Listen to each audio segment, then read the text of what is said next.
Hola queridos amigos, bienvenidos a mi Story Channel. Estamos acostumbrados a leer el Génesis como si se tratara de un libro único.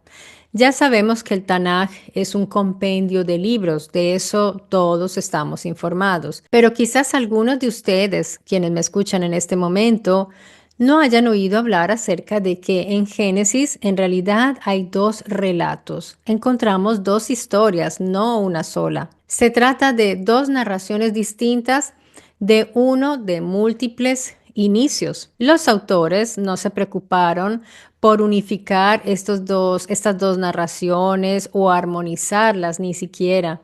Los mismos rabinos lo reconocen y dicen que para ellos está muy bien que sean dos relatos distintos.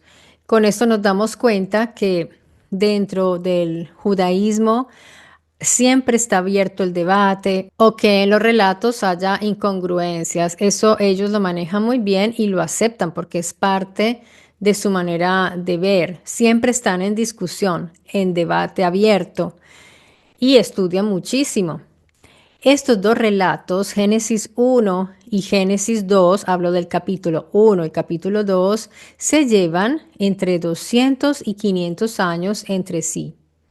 Así que no hablamos de que el mismo autor que escribió el capítulo 1 luego escribe el 2 y ni siquiera porque el capítulo 2 es más antiguo, así que ni siquiera están puestos en un orden cronológico. Esto sucede con muchos libros de lo que llamamos Biblia.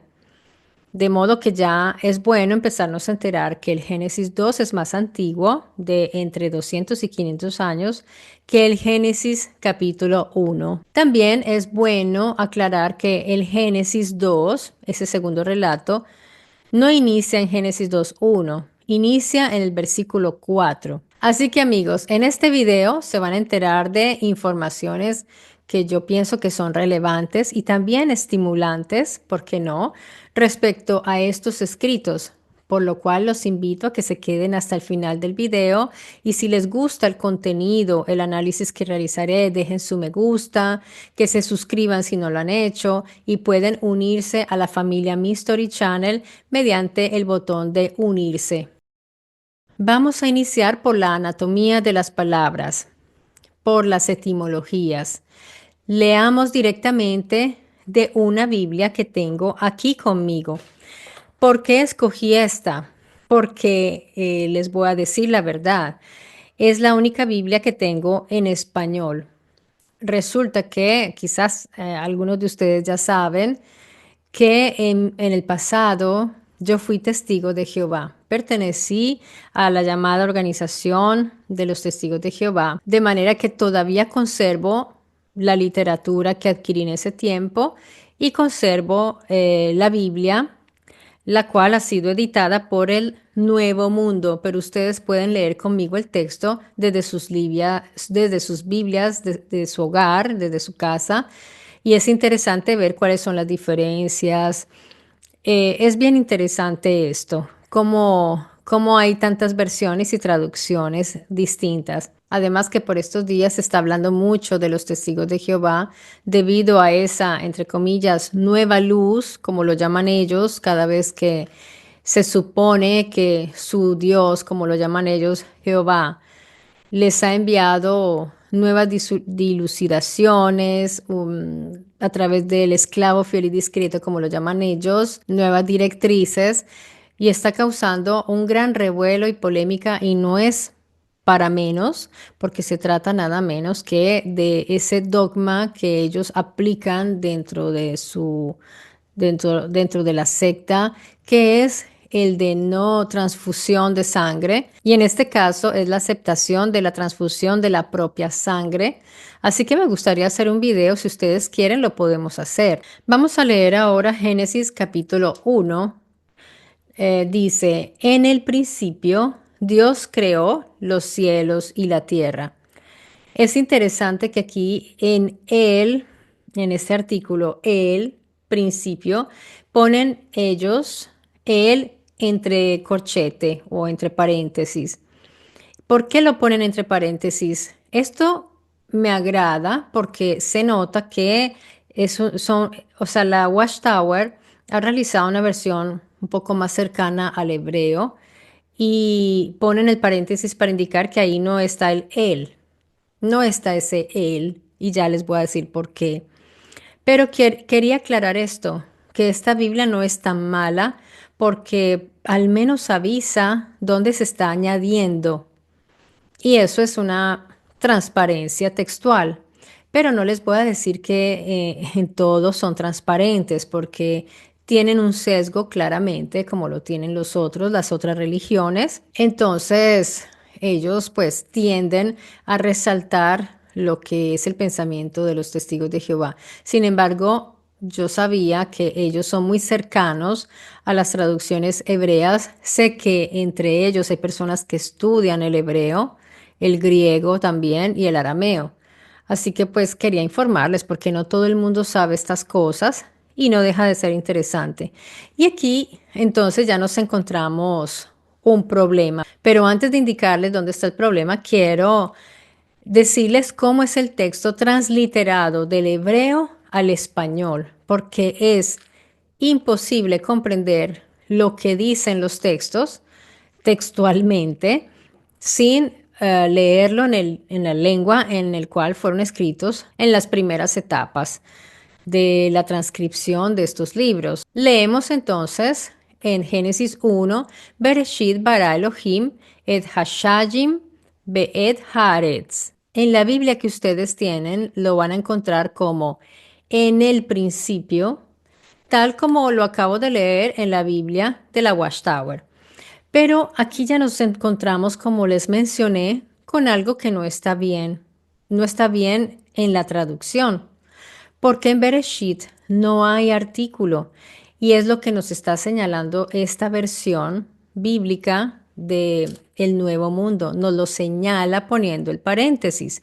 Una persona que no se hace preguntas no le interesa y asume que ahí dice en el principio y no. Porque si llevara artículo Bereshit, no sería Bereshit.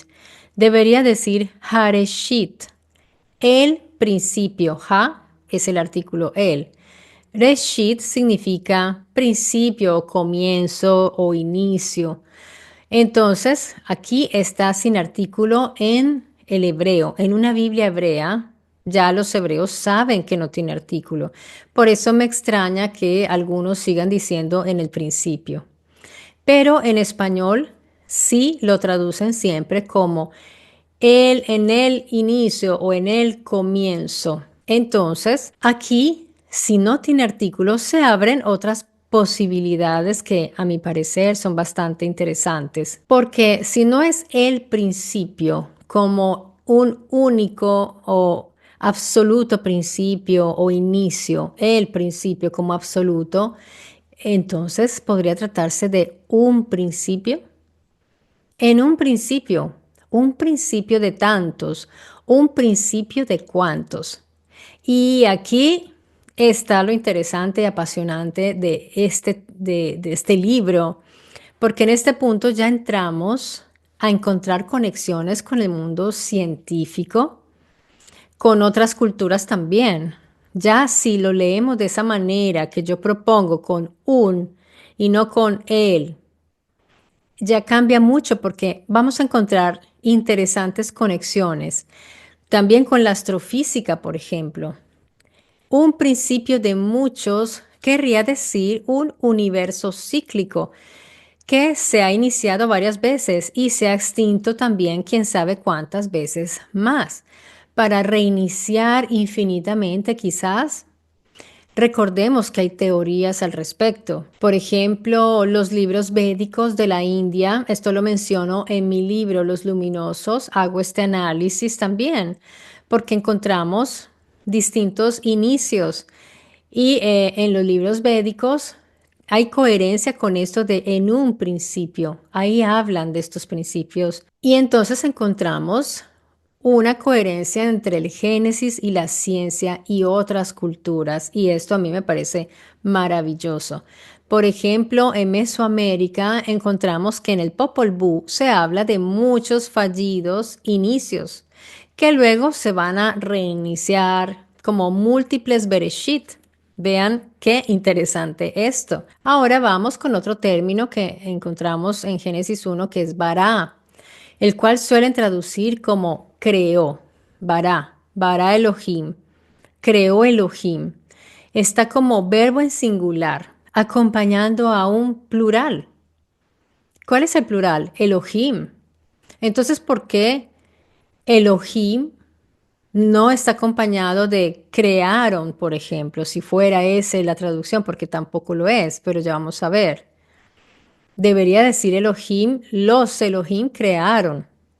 O en singular, el Eloah creó, por ejemplo. No, aquí Elohim ya sabemos, amigos, esto no hay que discutirlo más, es un sustantivo masculino plural. Esto ya lo he analizado aquí en el canal, he hecho varios videos, pero entonces aquí entran unas interpretaciones que para mí son muy fantasiosas porque tratan de explicar que Elohim es un plural de majestad en ese tiempo y en la cultura hebrea, plural de majestad. También dicen que a veces es singular, otras veces es plural. Y aquí también, como les repito, lo he analizado porque a veces son jueces, a veces hasta ángeles, en fin. Ese Elohim representa un gran problema para la cuestión del monoteísmo. Es un gran problema. Y también dicen que es un plural de intensidad. ¿Qué es un plural de intensidad? Como decir algo poético. Los mares, por ejemplo, nosotros decimos los mares, aunque solo hay uno. Pero ¿será que se aplica en esto? Y era la costumbre de los hebreos realizar ese tipo de interpretaciones, además que estamos hablando de unos individuos ya individualizados con nombres propios, los cuales son imposibles de ignorar. Pero como les digo, ya está superadísimo aquí en este canal y vamos a continuar. No me voy a quedar aquí en este tema. Ya lo hemos analizado. Entonces tenemos a estos Elohim, como ya sabemos, plural masculino, que crearon, ¿será? Aquí hay un problema con esto de crearon porque bara no es crear de la nada, como se piensa, como se pretende transmitir en los púlpitos. Esto es muy teológico, la creación, porque igual los teólogos no tienen problema de decir que esto es un libro metafórico, entonces que es simbólico. Con eso ya no tienen que decir, no, es que es una cosa muy extraña, pero es así. No, otros dicen es milagroso. Bara no es hacer aparecer algo, no es creatio ex nihilo, no es crear del nula o de la nada. Esto sí es un concepto teológico, crear de la nada, y es un concepto posterior. Bara es más cercano a dar forma a una materia ya existente. Formar, dar forma, también organizar y dividir, clasificar. Esto es muy coherente con el pensamiento sumerio. Aquí ya vamos encontrando correspondencias, pues en la lengua sumeria tampoco existe el verbo que signifique crear de la nada, sin algo que esté como para darle forma. Y esto encaja perfectamente con el versículo 2, que dice lo siguiente: y la tierra estaba tohu ba bohu. ¿Qué significa esto? Que la tierra estaba en un estado de desorden, caos, sin forma, sin función. Hay agua de todas maneras, el agua, tehom, y hay oscuridad, hay algo allí. Entonces ya hay materia, ya hay un estado previo, sin separación, sin función definida, pero lo hay. No es creación de cero, es intervención sobre un estado caótico previo. Aquí los Elohim aparecen más bien como organizadores, no como creadores absolutos. No sabemos quién hizo lo que existe, no sabemos cómo se hizo o se formó. Yo no pretendo aquí dar respuestas que ni los científicos tienen. Lo que sí puedo decir es que este texto está mostrando a unos individuos a los cuales definen como Elohim, que están organizando lo que ya estaba. En sumerio existen verbos como du, el cual significa construir, levantar, fabricar. Vean que ahora sí hay coherencia y concordancias. Por otro lado, en el Atrahasis, escrito en acadio, se usa el verbo banu, que significa construir, edificar, producir y formar nuevamente coherencia. Si mantienen esta coherencia, por algo será. Por ejemplo, creemos al humano, le dicen al humano Lulu, Lulam Nivni o Lulam Lulu Nivni, de la raíz Banu. Esto significa construyamos, creemos, formemos. Lulam Livni, creemos como formar, construir. Porque cuando, por ejemplo, cuando yo trabajaba en artes plásticas, yo hablaba de mis creaciones, pero yo no es que hacía aparecer los materiales con los cuales trabajaba. Yo creaba una imagen a partir de una materia que eran los pigmentos, la tela, el soporte, cualquiera. Así que eso es crear, construir algo a partir de la materia. Lulam Livni Ninu significa que nosotros construyamos al Lulu. Y en hebreo eso correspondería a Naaseh Adam, que significa hagamos al humano. Es interesante, amigos, saber que el humano, porque pues me gusta añadir significados a lo que estamos viendo. Oímos siempre ese término, el humano, el ser humano, lo nombramos mucho, pero sabemos qué significa y de dónde viene. El término humano viene del latín humanus, que deriva del humus, y humus significa tierra, suelo, tierra fértil. Así que el humano proviene de la tierra. El Adam es el terrestre, hecho de tierra. Todo esto tiene una gran coherencia. Hubo una propuesta hipotética alguna vez por parte de Mauro Biglino que era fascinante, pero filológicamente no cuadra porque él decía que probablemente el humano tierra era el humano de la tierra, pero tierra como planeta. Esto, bueno, yo no lo veo tan posible lingüísticamente hablando, porque cuando uno va a ver qué términos usan en el pasado, en esta época, para tierra, de esta tierra de la cual fue hecho el Adán, pues se refiere a la tierra como materia, que es Adamá, que es esa tierra del suelo. Así que pues aquí no está hablando de la tierra como planeta, el Adán de la tierra como planeta. Sin embargo, es fascinante esa hipótesis que él había hecho. A mí me parece realmente fascinante. Pero Adamá es en realidad tierra del suelo, Adamá, y se refiere al hombre tierra, pero como materia, hecho de la tierra. Si quisiera decir hombre tierra como región o mundo o territorio, sería Eretz. ¿Y por qué no digo planeta? Porque se supone que en esa época en la cual escribieron esto, no sabían que la Tierra era un planeta. No se tenía el concepto de planeta, pero ojo porque esto es, se supone, porque si vamos a ver en los sumerios y los babilonios, vamos a ver elementos interesantes que nos puede hacer suponer que quizás sí estaban enterados y que es muy probable, yo misma lo he dicho aquí en el canal, que estos Anunnaki hayan transmitido a ciertas personas un conocimiento que en las tablillas se va a ver reflejado y camuflado en poesía y mitología y simbolismo como lo ven los sumerólogos y los asiriólogos. Pero ahí había un conocimiento astronómico interesante. Entonces los académicos oficiales dicen, en esa época no había ese conocimiento y esa conciencia de planeta, la Tierra como planeta entre muchos otros. Eso dicen ellos. Hay unas tablillas con los grabados donde podemos ver los planetas. Y es muy interesante ver que está el sol con sus rayos y todo. Así que pues, y qué forma tienen.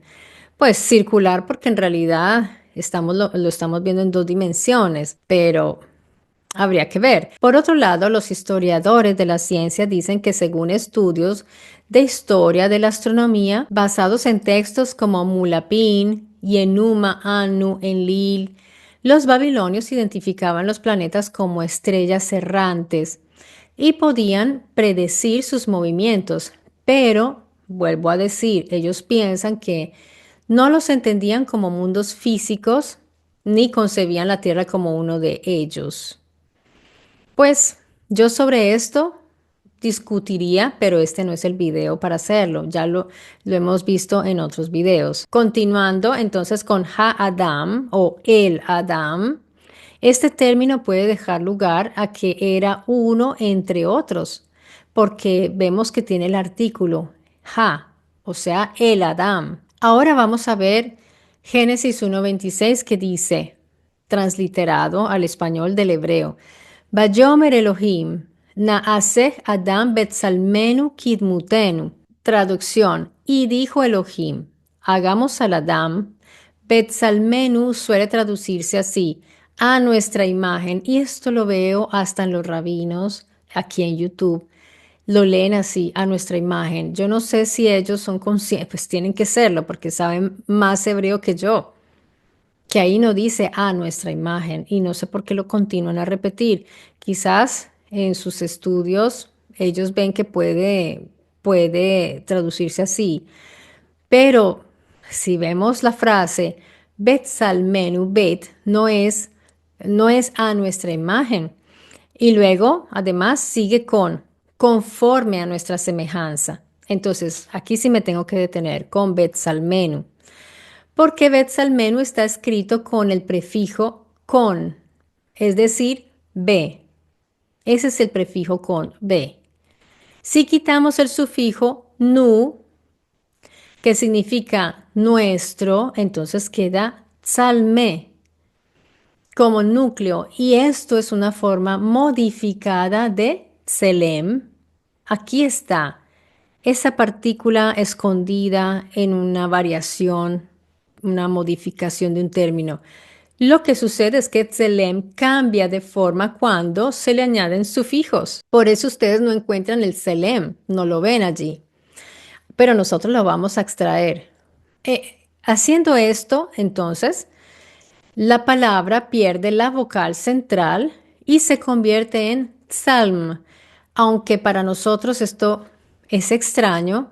Este tipo de transformaciones lingüísticas son muy normales en el hebreo, por eso se habla de una lengua viva, que se mueve, que vibra, es real.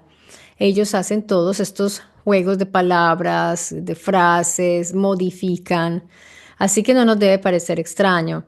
Sin embargo, hay que tener mucho cuidado para poder entender qué es lo que dice el texto.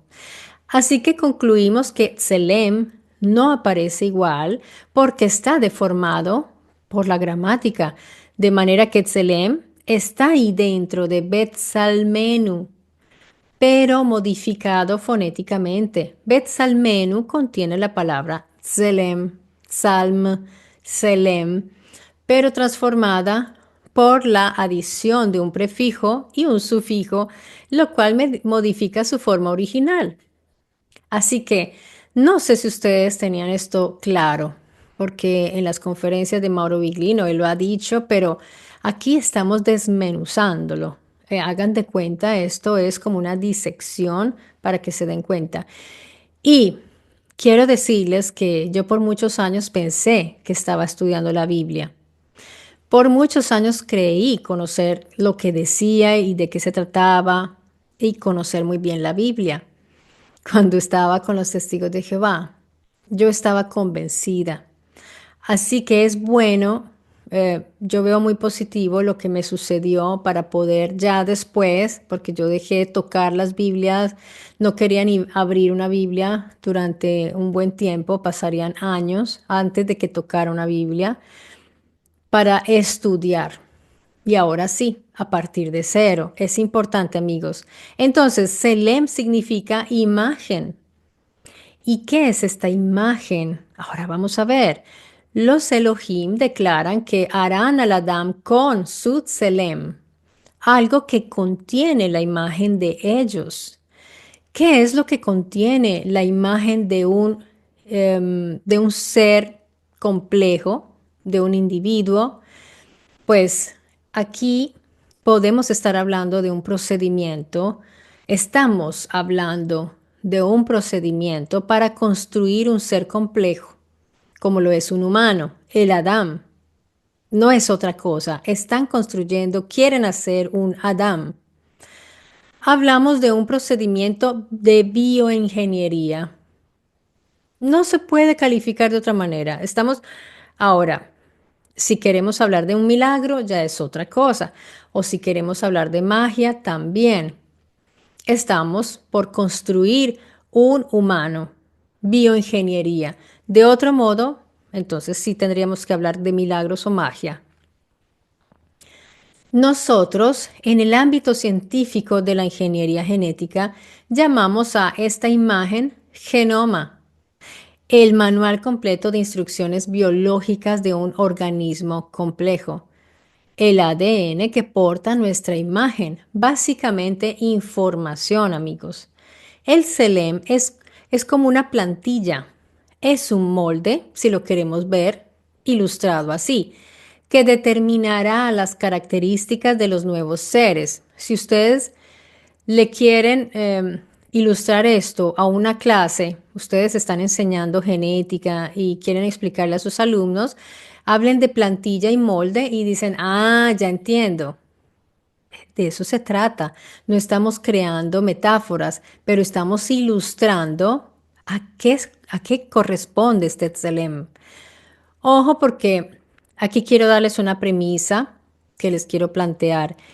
El Génesis, queridos amigos, desde mi punto de vista, no describe el origen del humano en general, sino la introducción de un tipo humano específico con capacidades específicas, conciencia, lenguaje y función. Y ya vamos a ver esto en detalle. Veremos esto con mayor detalle. Los Elohim decidieron entonces formar un individuo, una especie, para ellos, a la cual llaman Adamá, humano. Se traduce Adamá como humano. Ya vimos qué significa Adamá, el humano extraído, el humano de la tierra, hombre tierra. ¿Y por qué tierra? Antes que nada, claro que la narración de la modelación del humano con tierra y arcilla está en Génesis 2. Eso, no perdamos de vista esto porque estamos hablando de dos narraciones. Entonces, la modelación del humano con la arcilla o tierra está en el 2, no en Génesis 1. Claro, el Génesis 2, o sea, el capítulo 2, es más antiguo que el 1, como ya lo había mencionado, de al menos 200, 500 años. El Génesis 2:7, transliterado en hebreo, dice lo siguiente, atención, Vayister Yahweh Elohim et Haadam afar min Haadamah. La traducción dice, y Yahweh Elohim formó al humano polvo de la tierra. El verbo vayister o vayister significa formar, modelar, dar forma. Volvemos nuevamente. No significa hacer de la nada, hacer aparecer. Esto como a modo de artesano, para que lo entendamos, nuevamente les traigo la ilustración de una clase que está entendiendo la genética. Entonces ustedes dicen, vamos a modelar como un artesano este ser, porque lo vamos a editar genéticamente. Por ejemplo, Afar es polvo, tierra fina. Adamah es suelo, tierra, tierra como materia. Y min es de, desde, procedente de. Entonces tenemos que formaron al Adán desde o a partir de el polvo de la tierra. Ha-Adam, la tierra del suelo. Aquí tengamos en cuenta que aunque Génesis 2:7 no habla de arcilla, porque lo de la arcilla es muy mencionado, y yo fui a mirar y no está por ninguna parte la arcilla. Habla de polvo, suelo, tierra, pero ojo, aquí vamos a hacer un paralelo interesante porque en el Atrahasis, que son los escritos sumerio-acadios y que están escritos en acadio, los Anunnaki construyen al humano con arcilla. Este texto del cual les estoy hablando se empezó a escribir entre 700 o 1000 años antes de que se comenzara a escribir la Torá. Tengamos esto muy en cuenta.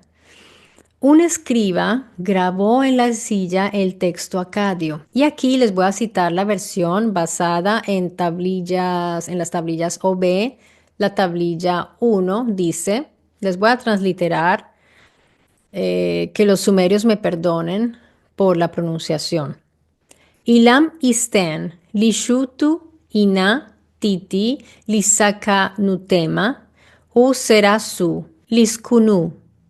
La traducción dice que sacrifiquen a un dios y que lo mezclen con la arcilla y que establezcan en ella la mente, Temu y su carne. Pero ahora vamos a ver esto en detalle. Sigamos.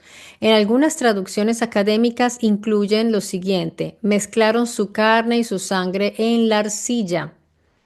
Entonces tenemos que el texto acadio describe el sacrificio de un dios y la mezcla de su carne y sangre en esta arcilla. Y a esta mezcla se le incorpora algo llamado Temu. ¿Qué es este Temu? Pues Temu significa la mente, la capacidad cognitiva. Pero aquí hay un problema y es que algunos traductores traducen Temu como espíritu o alma. Así que amigos, yo no quiero aquí imponerles nada porque yo no los estoy a ustedes adoctrinando, solo quiero que conozcan porque ya vamos a ver, ustedes después bajo su criterio juzgarán. Yo no les voy a decir que esté bien o que esté mal, traducir como espíritu o alma o como mente, capacidad cognitiva. Vamos a seguir adelante con este estudio y yo sé que ustedes al final se harán su propio criterio. Pero quiero hacer preguntas porque las preguntas son importantes. Digamos que le hayan implantado algo invisible, un cuerpo sutil, invisible, que es un cuerpo trascendente, es decir, un espíritu, lo que describen los gnósticos como un espíritu. Entonces, yo me pregunto, ¿por qué no lo mencionan? ¿Por qué no se hace mención en estos textos cuando se está construyendo o ensamblando al humano con su materia física, orgánica? Y si los crearon para el trabajo, porque para eso crearon a los Lulu, para quitarle las cargas a los Igigi, ¿por qué les deberían poner una componente trascendente, metafísica, espiritual? Es una pregunta válida, ¿verdad? No les estoy diciendo que sí ni que no, yo solo planteo esta pregunta. Así que, porque amigos, yo no puedo negar que haya un cuerpo sutil o algo en nosotros, como lo plantean con lo del espíritu, pero si eso existe, pues sería contradictorio con el objetivo de crear a los humanos. Y ya vamos a ver cuáles eran los objetivos de los Elohim. Por ejemplo, en el caso sumero-acadio, el temu o inteligencia, raciocinio, poder decisional, pues tiene más lógica porque ellos necesitaban que este humano entendiera las instrucciones, que no fuera estúpido, que entendiera instrucciones y estuviera en capacidad de trabajar. Debería tener cierto poder decisional.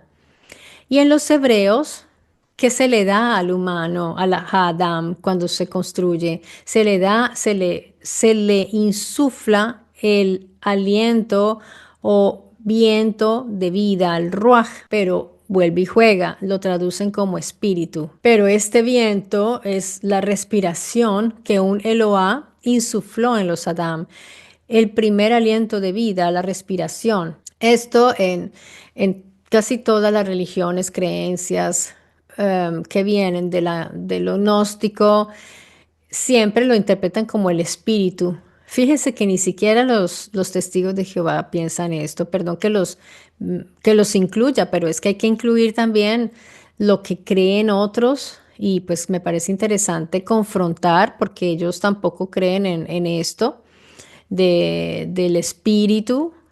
tienen otras teorías, pero bueno, no los voy a aburrir con eso.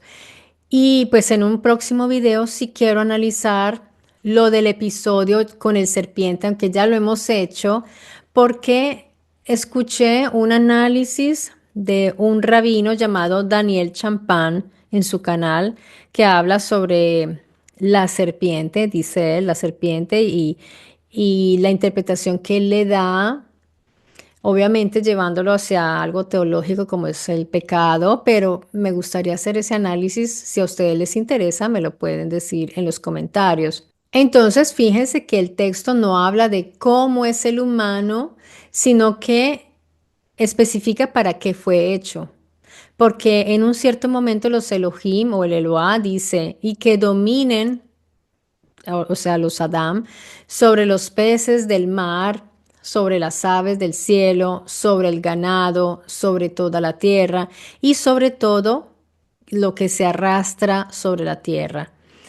Los Elohim estaban diciéndole a los adamitas que tenían una responsabilidad, porque es que ellos puede ser también un privilegio que tengamos bajo sujeción los animales, pero yo diría que es una gran responsabilidad. Cuídenlos.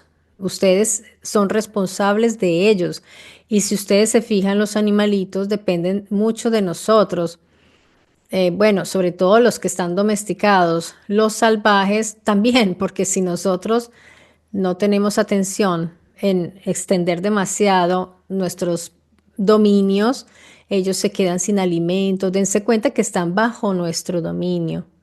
Es decir, nuestro cuidado, nuestra responsabilidad. Ellos no pueden sobreponer no pueden tener una supremacía sobre nosotros, es al contrario. Así que en el Génesis se está diciendo para qué fuimos hechos y en el Atrahasis también. Es clarísimo, el hombre se creó para trabajar, para alivianar las cargas en ese momento de los dioses menores que eran los Igigi. Pero hay algo que a mí me martilla la cabeza y es por qué tuvieron que sacrificar a Weilá, a ese dios joven Anunnaki. ¿Por qué era necesario matarlo? No encuentro el motivo. Porque tomaron sangre y carne de él. Aquí hay unas posibilidades que uno puede pensar, quizás no tenían todavía los avances tecnológicos en la bioingeniería genética para entender que podían tomar simplemente sus tejidos sin que estuviera comprometida la vida de ese individuo, o simplemente se trataba de un ritual, porque de todas maneras es extraño el hecho de que en los textos sumerios, sumerio-acadios, no es que se hable tanto de sacrificios. Ellos no eran de estar sacrificando, no pedían sacrificios en realidad, pero sí sacrificaron a Weila para crear a este ser que sería el humano. Esto es algo que me intriga mucho y pues que me gustaría llegar al menos a una posible conclusión, pero me sorprendió mucho que lo hayan asesinado, sacrificado.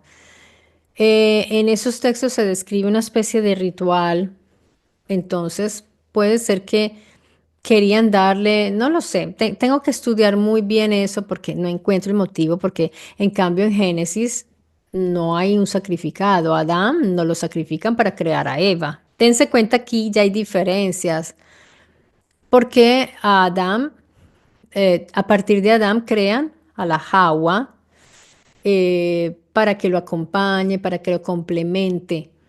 Y después, porque se habla de una compañera para que lo complemente, ahí nos está diciendo, te vamos a dar una compañera para que te reproduzcas, tampoco lo dice. Hay muchos datos interesantes en el Génesis que son para analizar. El Génesis es para hacer muchos videos realmente. Y en Génesis 1 encontramos entonces ese verbo vayirá en el término vayister con la raíz bara. Vayirá Elohim et Haadam Betsalmo, que es Betselem, ya lo vimos. Elohim bara Oto, Sahar Unekeva bara Otam. ¿Qué significa esto? Y creó Elohim al humano Con su imagen, Elohim los creó, es decir, los construyó, los formó. Vayirá con la raíz BR, es la misma raíz Bará, significa cortar. Vean qué interesante, cortar. Cortar o separar o dividir, diferenciar, modelar a partir de algo. Entonces cortaron o extrajeron algo del Adán para construir la varona, es decir, la contraparte del varón, del Ish Adamá. Entonces ella fue llamada Isha, que pues si uno lo dice en español, entonces el hombre, porque así traducen Ish, hombre, pero en realidad es como más como el macho, porque es el masculino, y a ella entonces se le llama Isha, que sería hombra, no, eso no existe, varona, la contraparte, porque ella fue tomada del Ish, es decir, varón o macho o masculino, como lo quieran llamar. Entonces, Adam es una categoría humana e Ish vendría siendo individuo masculino. Sigamos entonces con el procedimiento que estamos analizando. Veamos Génesis 2:21 al 22. Dice, y tomó una de sus selah. Tradicionalmente este selah se traduce como costilla. O sea que ustedes en sus Biblias normalitas, caseras, van a ver, y tomó una de sus costillas y dicen, ah, bueno, o sea, ya. No hay nada que pensar ahí, pues resulta que no dice costilla. El término tzelá se usa para lados, por ejemplo, los lados del arca, los lados del templo y sobre todo estructuras que suelen ser curvas, ángulos, pero no para costillas anatómicas. Así que dense cuenta cómo cambia el conocer los términos de estos textos. El texto dice entonces, una parte lateral curva del Adam. Eso fue lo que tomaron. Aquí estamos hablando de una extracción de una parte y la generación de otro ser. ¿Por qué les digo esto? Porque resulta que en la lectura rabínica clásica el humano original era un andrógino. Y esto estoy segura que es posible que algunos de ustedes estén convencidos de que el ser humano al inicio fue un andrógino. Pero cuando uno hace el análisis crítico del texto, esto no está. En Génesis se habla de la separación en masculino-femenino, pero bajo mi lectura y de otros, el texto dice que se toma una parte para construir otro ser. Aquí no están hablando de dividir dos seres, no, no se habla de eso. No describe explícitamente una división en dos mitades iguales. De eso no hay referencia. El texto entonces no dice que el Adán se dividió en dos completos. Dice que se extrajo una parte y se construyó otra entidad distinta. De hecho, eso es lo que se comprende de ese texto. Pero ellos tienen una visión, pues ustedes saben, filosófica, de otro tipo, así que yo respeto la visión rabínica. No pretendo aquí discutir lo que ellos ven, pero si yo leo el texto, para mí el texto dice otra cosa, no está hablando de esto, a menos que ellos en otras tradiciones, como ellos suelen tener tantos textos, entonces complementan y encuentran esto del ser andrógino y ahí empiezan a complementar con otros significados. Pero ya les digo, todo esto va hacia una teología, una visión teológica del judaísmo, no tanto hacia una filología crítica del texto, sino más bien hacia, vamos a ver en qué pecó el humano a encontrar respuestas filosóficas trascendentales a partir de esto, de que éramos andróginos y nos dividieron, etcétera, etcétera. Pero es muy respetable quienes quieran verlo así, de esa manera. Esta extracción para construir otro ser distinto se acerca más a una clonación. Es más cercano a una clonación con edición posterior genética, porque ojo, que de un hombre no van a clonar una mujer. O sea, eso no tiene lógica.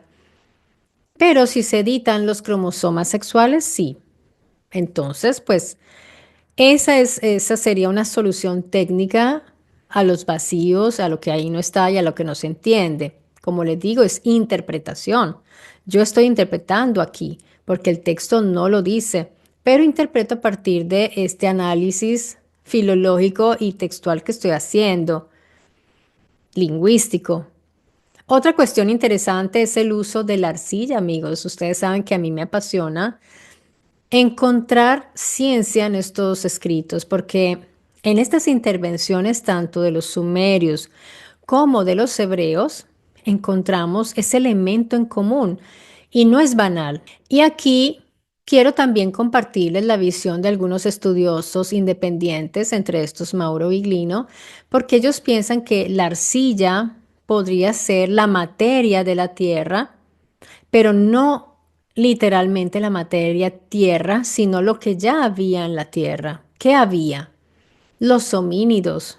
Ya existían homínidos y se ha llamado a esa materia la arcilla. De todos modos, amigos, sí hay un vacío narrativo allí, así que todo esto es especulativo. No podemos decir que alguien diga yo tengo la verdad. No, no existe.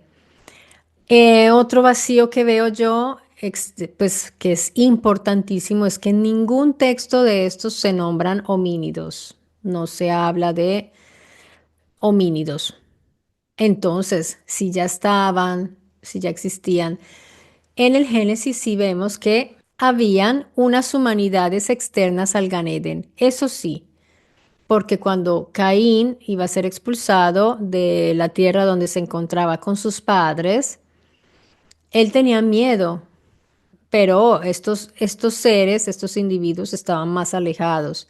Y cuando ellos estaban dentro del Gan Eden, Adán y Eva, no Caín, cuando ellos estaban allí, estaban muy tranquilos. ¿Por qué Caín tenía miedo entonces de ir a otra tierra? ¿Por qué había más gente, individuos? Es probable que aquí esté la explicación. Me intriga por qué en estos textos no están, pero hay otras tradiciones donde sí se habla de humanidades distintas, medio simios, medio hombres, que no son ni hebreas, ni siquiera sumerias o acadias. Van más hacia el África, donde vemos unas narraciones interesantes y también en unos antiguos textos griegos donde se habla de estas criaturas. Entonces, pues no son tan antiguos como los textos hebreos o sumerios.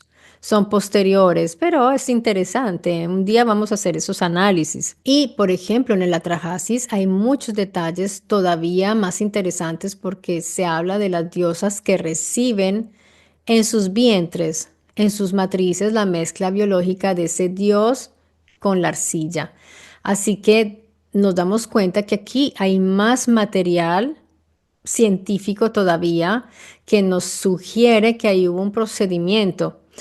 Pero sabemos bien, amigos, que la arcilla en sí no puede, de la arcilla en sí no se puede extraer ADN que se pueda mezclar con la de este Weila, el dios Anunnaki. Entonces aquí viene una cuestión interesante que tenemos que analizar y tenemos que especular, porque como les digo, hay vacíos. Se toma el material genético de este dios y se mezcla con la arcilla. Pero ¿dónde está ese otro ADN para crear al Lulu? Bien, tenemos un dios joven Anunnaki que dona y tenemos el vientre subrogado donde se va a inocular ese material genético. Tenemos esos dos elementos importantes en un procedimiento como estos. Pero ¿dónde está el otro ADN? Porque si tenemos un Anunnaki y una diosa, o sea que ese sería un dios y no un híbrido, no un humano para que trabaje. Sería un dios. Aquí viene entonces la cuestión, porque en realidad no se nos está diciendo quién donó ese otro ADN y aquí entra entonces en juego nuevamente esa hipótesis especulativa, sí, pero necesaria porque entonces lo toman de un ser que ya estaba en la Tierra, como lo son los humanoides, los homínidos. Por eso, en ese video Anunnaki, de esa canción, bastante bello ese video que hicieron unos brasileros, una banda de rock, vemos allí la historia y sí están los simios, perdón, los homínidos, que son más hacia el simio, que se van a mezclar con el ADN del humano y ahí empiezan a fabricar las distintas humanidades y grupos distintos, empiezan a experimentar con distintos tipos de humanos y humanoides y a crear criaturas que venían también monstruosas y eran criaturas que eran como intentos fallidos de la genética que ellos estaban aplicando. Este argumento es complejo, pero es necesario porque se trata de comprender. Sin embargo, a mí me gusta mucho resaltar la importancia que tiene la investigación y así descubrir que la arcilla en los procedimientos científicos de laboratorio es un elemento esencial hoy día. La arcilla, para que ustedes sepan amigos, facilita la formación de ADN. ¿Sabían ustedes eso? En biotecnología, la arcilla se usa para transportar fármacos y liberar sustancias lentamente, por ejemplo. Inclusive algunas arcillas se pueden unir al ADN, protegerlo y estabilizarlo. Pueden también actuar como soporte de información biológica, las arcillas. Las superficies de la arcilla también actúan como catalizadores, ayudando a que los aminoácidos se unan y los nucleótidos formen cadenas. Esto ya lo había notado Zecharia Sitchin, que él sí fue más allá y comentó acerca de la arcilla, pero como les digo, muchos lo denigraron y no quisieron seguir sus investigaciones.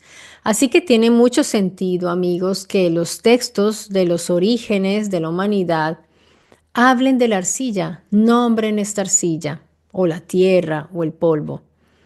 Hubo ensayos, hubo experimentos, se crearon criaturas que eran deformes, hasta que se obtuvo al Lulu. Y vean qué interesante que en el Popol Vuh también se habla de varios intentos fallidos. Los hombres de barro, por algo será, luego los de madera, hasta que realizaron a los hombres del maíz. Y no es una casualidad que donde se creó el maíz, ahí en Mesoamérica, se compare a la humanidad con el maíz, que se pongan como semejantes, no es casualidad, porque precisamente son dos elementos vivos complejos creados en laboratorio. Somos OMG. Y esto además me recuerda a esas razas de las que hablaba Alexandre Eleazar, por ejemplo. Él hablaba de la raza amarilla y la blanca. Y dense cuenta que los dioses maya utilizaron maíz blanco y amarillo. Es bello encontrar estas analogías. No sé si Eleazar, me imagino que conocía esta historia, seguramente, y no sé si esto está relacionado. No lo puedo decir porque no lo leo, no lo he leído. Y es interesante porque esa especie creada del maíz, los hombres del maíz, maya, sí podían hablar y podían entender. Aquí vemos el Temu. Ahí está el Temu de los sumerios, no como espíritu, sino como inteligencia. Y esto me trae ese salto evolutivo que sucedió hace 1,7 o 2,5 millones de años, que quizás es esto lo que está ahí escrito, quizás está implícito allí en estas narraciones como una memoria continua. ¿Será que estos relatos vienen de muy, muy atrás y lograron sobrevivir extinciones masivas? Se mantuvo siempre en la memoria de las narraciones orales hasta nuestros días. Y respecto a esas humanidades extrañas e hibridaciones, yo quiero compartirles un hecho curioso que quizás muchos de ustedes conocen, pero es muy moderno. Se trata de cuando estaba Stalin en la Unión Soviética, él quería crear una especie de esclavos híbridos obedientes. Así que llamó a este científico llamado Ilya Ivanovich Ivanov para que realizara esta tarea. Según lo que se publicó después, no lograron nada, pero de un momento a otro aparece un personaje llamado Oliver. Este Oliver era un chimpancé muy extraño porque caminaba erguido, le gustaba más relacionarse con los humanos que con los mismos chimpancés y los chimpancés lo rechazaban. Esto dice mucho. ¿Por qué? Y él empezó a comportarse como una persona. De hecho, convivía con humanos. Pobrecito, porque lo exhibían como un fenómeno y es que era muy similar a nosotros. El rostro era extraño. Daba la sensación de que había algo humano en él. Entonces la gente empezó a rumorar, este es un híbrido y puede ser que haya quedado de esos experimentos que Stalin quería y ordenó a Ivanovich Ivanov.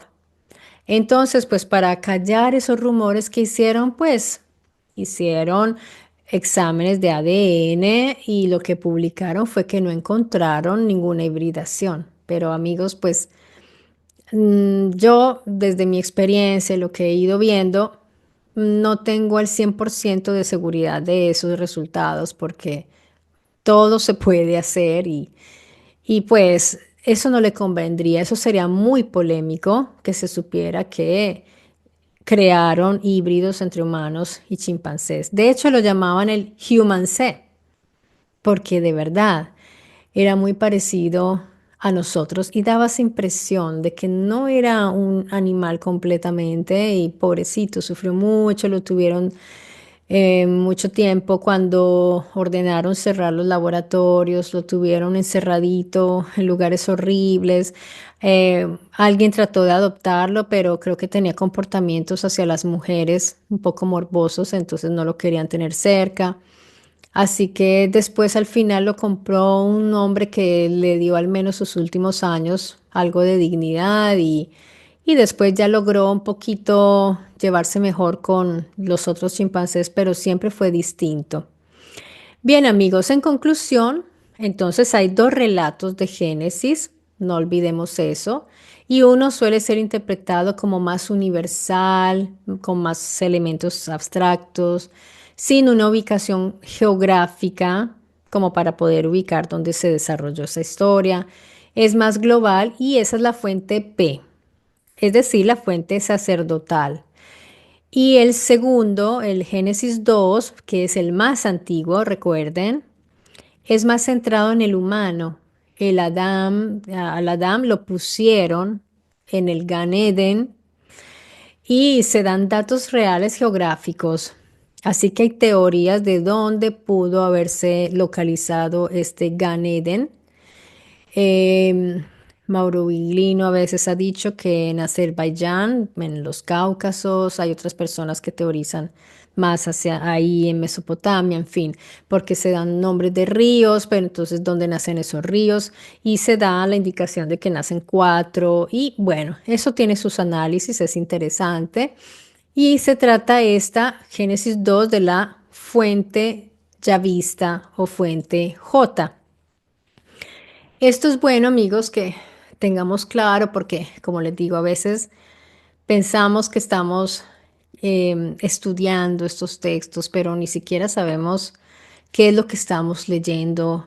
Así que yo les aconsejo desde el fondo de mi corazón, busquen los términos en hebreo, hagan etimologías, eso ya lo pueden hacer. Ustedes busquen esos textos, pueden buscar en internet. No tienen que comprar Biblias costosas con interlinealidad, eso ya lo pueden ustedes buscar en ChatGPT.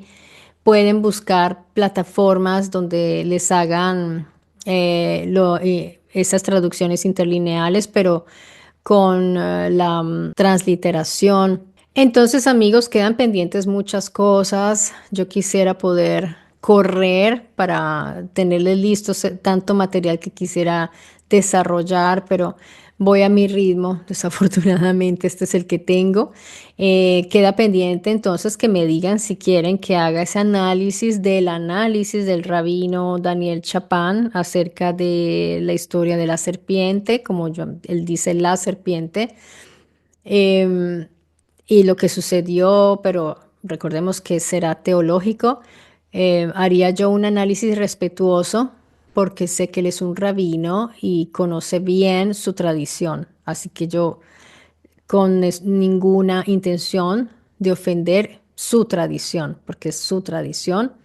Y también me gustaría hacer ese análisis de lo que está sucediendo dentro de la organización Los Testigos de Jehová con esa nueva luz respecto al dogma de las transfusiones de sangre. Díganme ustedes si quieren que lo haga. Eso sería algo que me gustaría hacerlo también para mí misma, porque ustedes saben que yo estuve ahí dentro. Ahora, amigos, les doy un gran abrazo a todos, todos, toditos, todos. Los quiero mucho. Gracias por su apoyo y síganme en mi Story Channel porque habrá más investigaciones y análisis profundos de los temas que nos interesan. Cuídense, cuiden a sus familias y hasta pronto.